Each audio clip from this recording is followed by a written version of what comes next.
Hey, what's up, y'all? I was popping this D-Box react to this impressive vid. This is Megan Thee Stallion's interview with Gayle King was a very bad idea. Here's why.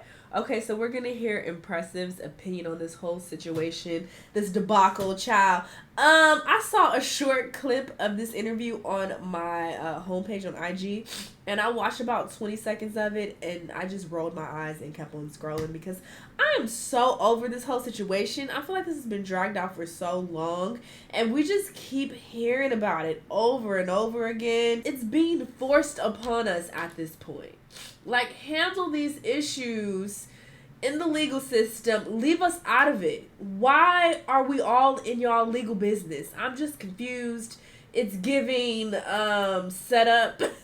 It's giving lies on both of their part. I don't trust either of them. Spoiler alert. That's my opinion on the situation. But, I'll watch this vid and give a further opinion at the end. Please excuse, my snotty nose. I got bad allergies right now. Working through it. But anyway, let's see what's happening, child. What's going on with this interview? Let's hear what Impressive got to say. Let's watch. Now, back to the topic. I want to talk about this interview that Megan Thee Stallion did with Gayle King. She actually opened up about the shooting incident she had with Tory. And I do kind of feel like this interview was a bad idea. And I'm going to explain why towards the end of it. But let me just kind of get into what she said. First, let me start with a backstory. Back in 2020, there was an argument that happened between Megan, Tory, and her ex-best friend, Kelsey. And that argument escalated into a shooting. And Megan went on record and said Tory was the one who shot her. At first, Megan covered up the incident and said she was only hit by glass. But later on, she confirmed in a statement to the DA that she was shot. And the DA ended up charging Tory for shooting Megan. And currently, this case is going on. And the trial is supposed to happen later on this year. Now, Megan recently did an interview with Gayle King on CBS Mornings. And she went into more detail about the shooting. And I'm going to play a small sound bite here. I never put my hands on anybody. I never raised my voice too loud. Like, this was one of them times where it was like, it shouldn't have got this crazy. It shouldn't have escalated to right. That it did. At that point, the argument wasn't even with me. Like, the argument was with the two people in the backseat. So I asked the driver to pull the car over. Like, I'm done with this. And I should have stayed out of the car. Like, I should have not got back in the car. Mm-hmm. And it was like, Megan, just get back in the car. We almost there. Like, just get back in. Mm-hmm. So I get back in the car. It's like it's getting worse. Like, arguing in the car. The arguing in the car is getting worse, and I don't want to be in this car no more. Like, because I see it's getting crazy. Mm-hmm. So I get out the car, and it's like everything happens so fast. And all I hear is this man screaming. He said, dance. And he started shooting. And I'm just like, oh, my God. I'm sorry. This is very insensitive. I have inappropriate humor, so my apologies up front. Well, I don't apologize. It is what the fuck it is. Somebody yelling dance bitch as they shoot at you is just the wildest shit I've ever heard in my fucking life. Like, if that happened, that's fucked up, and I don't want to, laugh at anybody's pain or anything. But I'm sorry, that shit sound crazy. I remember seeing that on Instagram like a while ago, and I thought that was a lie. I thought somebody was being funny. And I laughed back then, because I'm like, niggas is so fucking stupid. But she's actually saying that this is what was said. This nigga said, dance, bitch, and aimed a gun at your feet so you could dance. Like, he shot a couple of times. Mm-hmm. And I was so is he scared. In the car, shooting from the car, Megan? He is standing up over the window, shooting. Mm-hmm. Like, were you afraid for your life at that time? I was really scared because I had never been shot at before. And it's just odd. She's saying the argument in the car had nothing to do with her. She said it was between the two people in the back. So they were arguing, but you got shot at? Mm-hmm. And I looked down at my feet because I wasn't even... The adrenaline is pumping so hard. I'm not sure if he hit me. Like, I feel it, but I don't understand what's happening. So I look down at my feet and I'm like, oh my God, like, I'm really bleeding. Mm-hmm. So I like drop down and I crawl in somebody's driveway. Mm-hmm. Like, I can't believe you shot me. And what is he saying, Tory Lanez saying? He's apologizing. I'm so sorry. please don't tell nobody. I'll give y'all $1 million if y'all don't say nothing.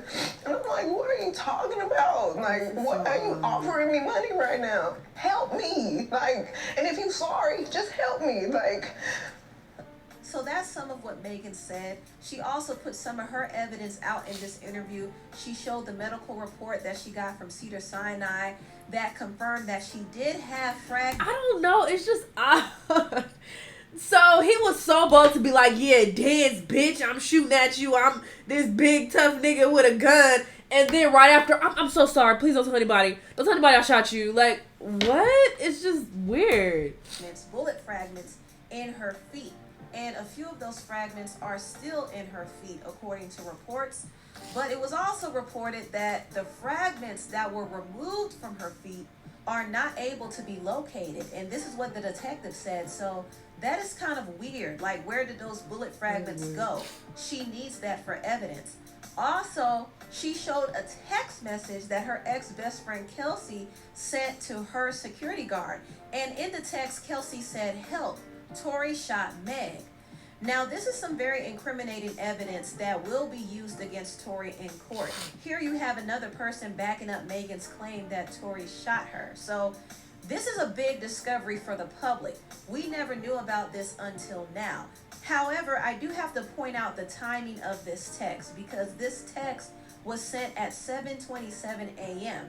And that's actually 3 hours after the shooting happened.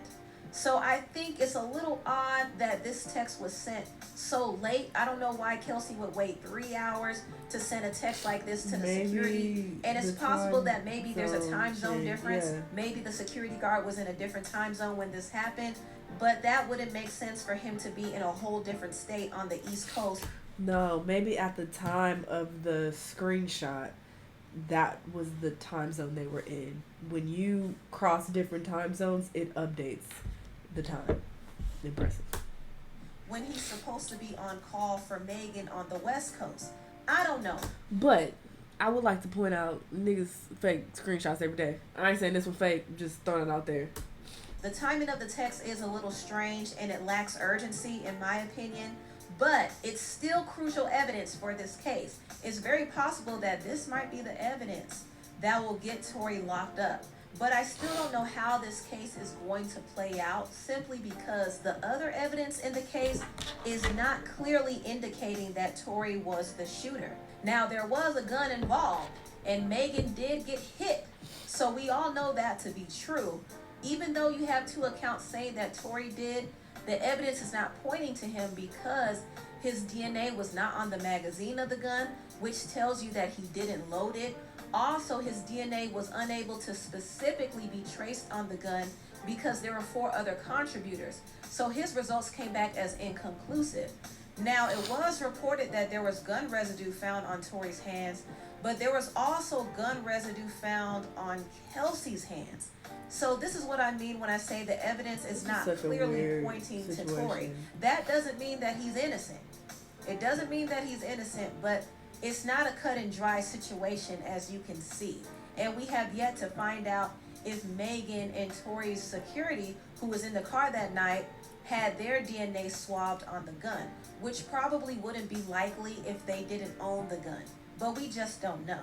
Also, there were some pretty important details that were omitted from Megan's story. Megan said that she wasn't really involved in the argument like that. It was mostly between Kelsey and Tory, but according to another account, that wasn't the case. There was an independent witness who actually saw Megan fight with Kelsey. Megan and Kelsey were arguing, and they were arguing allegedly over Tory. It was said that Kelsey was interested in Tory and they had a relationship, and Megan slept with Tory behind Kelsey's back. We all know that I ain't never wanted none of your niggas. It was really, come to find out, your ass was fucking with a nigga behind my back that I was on first. And that ain't right, because you supposed to be my best friend. Now, when Megan was asked about having a sexual relationship... That's also suspicious, because what Impressive is about to say right now, I'm assuming. Tory said that he fucked both of them, and Kelsey is heavily implying that he fucked both of them. So, for Megan to be like, no, we didn't have a sexual relationship, because I saw that clip too from the interview. is also very suspicious. So both of them are saying that you fucked him, but you saying that you didn't. So they both lying on you? She flat out denied it. Did you have an intimate relationship with him? Like sexual? Yeah. Did you have? She paused her. Did you have a sexual relationship with Tory Lanez? Yes, that's my question. I didn't have a sexual relationship with Tory. Now, the reason why Megan's relationship with Tory is important is because this is allegedly what the argument was about, and this led up to the shooting. Now, it was insinuated by Megan that Kelsey took hush money to not speak publicly about Tory shooting her. Kelsey's lawyer, however, sent out a statement denying this. He said, "I can assure you that my client has not been paid a dime by any party involved to remain silent, as suggested in social media posts." So the whole speculation that Tory paid Kelsey to be silent is false, according to Kelsey and her lawyer. Now, there was a very interesting detail that was left out, and it was the account from the independent witness. There was a witness who actually saw what happened, and the details that they gave was different from the details that Megan gave. Two extremely interesting facts that came out about the Tory Lanez case. First, the police have admitted into evidence, they've testified that the other woman who was involved here, they tested her hand for gunpowder shot residue, and she had gunpowder residue on it, suggesting she may have been the shooter. Number two, there was an eyewitness, somebody just like a third party who saw this whole thing, and he said, "I saw two men and another woman beating on Meg. As for who pulled the trigger, he said, I don't know, but I did see the muzzle flash go off, and the other woman was the one closest to the muzzle flash."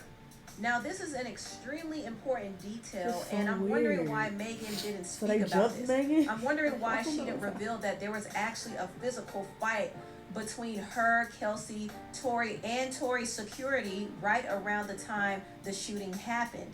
The way Megan described it, she said she left the car and Tory told her dance speed, and he just shot her out the back of the car. And that's another thing that's raising a lot of questions, because Megan initially said that her back was turned when she was walking away. So people are questioning whether she really saw Tory shoot her or not. Also, when the detective was asked, so no one heard Dansby except for Megan, and he replied and said, correct. So there are some inconsistency in the way Megan described the incident, and her account does not line up with the independent witness's account. And if Megan was getting ganged up on, that's something she definitely should have spoke up about. So I don't know why she omitted that fact. Maybe she's trying to protect somebody. Maybe she's trying to protect Kelsey. Who knows? But some of these inconsistencies and omissions are going to be brought up in court. So I don't know how this case is going to unfold. I do think it was kind of a mistake for Megan to do an interview like this. I think she already spoke her piece about this enough times. Many times. She did a whole interview with New York Times about it, and she also spoke out about it several times on social media. I don't think an interview with Gayle King was really necessary. And the reason why I think it was a bad idea is because I feel like it overshadows everything that Megan is doing in her career. This whole case has literally eclipsed Megan's career. We're no longer talking about the music anymore. We're talking about this case. And I think this interview was done to simply shift the public opinion and garner sympathy and get people on her side, because Megan wants to win in the court of public opinion. And I understand. I understand that she wants people to believe her, because she knows that there are some people who doubt her story. And that doesn't help her reputation, and it doesn't help her career. So I understand why she wants to continue to speak out. I don't. But I feel like this should be handled in court, simply because the more she talks about this, the more it gives people reason to pick and critique everything she says. And not only that, Tory's lawyer, Shanell, is watching everything very closely. And she even sent a statement to CBS Mornings and said, "We look forward to addressing Miss Peep's claims, including all of its inconsistencies, discrepancies, and omissions in a court of law." So Tory's lawyer is gathering evidence to challenge Megan.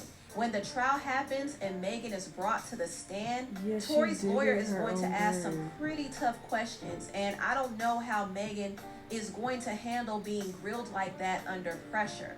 there will be some serious questioning about the inconsistencies. I do know Lawyer for Workers on Instagram and Mob Radio actually had the transcripts, and there was a lot that was said that the general public didn't know. And it kind of conflicts with what Megan said in her recent interview. Now, in Megan's defense, I do 100% believe that she was injured and hurt by gunfire. The medical reports revealed that there was fragments in her foot, so that's not a lie.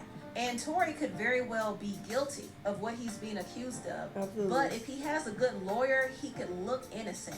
And he could actually get off just based off of some of Megan's inconsistencies. So that's why I don't think this interview was a smart idea.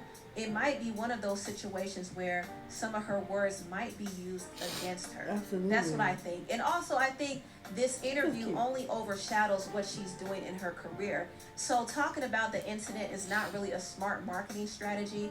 I don't know why her team at Rock Nation would put her up to this, but she agreed to it, and hopefully this case turns out in her favor. If Tory is really guilty of shooting her, he deserves to be locked up. He really does. But if it comes out that Tory is cleared, it won't be a good look for Megan, especially considering how everything played out in public. This is why this case should have been strictly handled in court. Behind the scenes. Anyway, tell what y'all think about. I agree with most of what Impressive said. This woman has talked about this situation 50 fucking million times.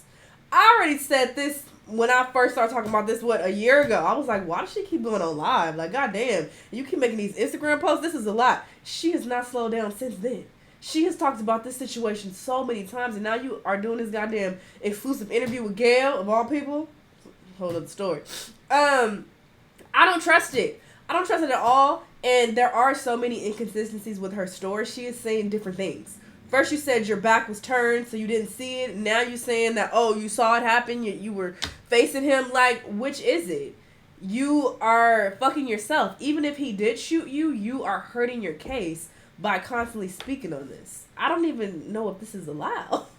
I'm so confused why this is even a thing. I thought you can't even speak on pending legal matters. I'm so confused. Very confused. But sure, girl. I hope everything works out for everybody involved, but I don't trust it. I don't trust Megan. I don't trust Kelsey nor Tory. This situation is sus as fuck. She very well may have been shot, but she's lying so much that it's just like, what do you believe? Because you saying that you wasn't fucking this man, I don't believe that for a second. I'm sorry. Tory has said that he fucked both of y'all. Kelsey has said it, but you like, no, there wasn't a sexual relationship. Even the way in which she said that, it wasn't believable at all. It sounded like she was lying. It's a lot, child. But none of us were there. We don't know what the fuck happened. Maybe he shot her. Maybe he didn't. Maybe Kelsey shot. I don't fucking know. It's too much of a hot mess at this point. I don't know who's telling the truth or what's going on. But I know I'm over it. I know I just want the verdict to come out so we can be done with this. But she's going to look terrible if Tory is let off and they determine that, oh, we can't conclude that he shot you, so case dismissed. That's going to make her look really bad. So I feel like she's trying to get ahead of the curve and, like, you know, do this interview and really try to get public acceptance and people on her side. But, girl, that's not going to matter if this case does not go in your favor, sis. So good luck with that. Good luck with everybody involved. I just know the situation is very suspicious, and I'm over it. That's all I know. Anyway, y'all let me know what y'all thought, though. Let me know what other videos you want me to watch, and I'll see you on the next one. Bye!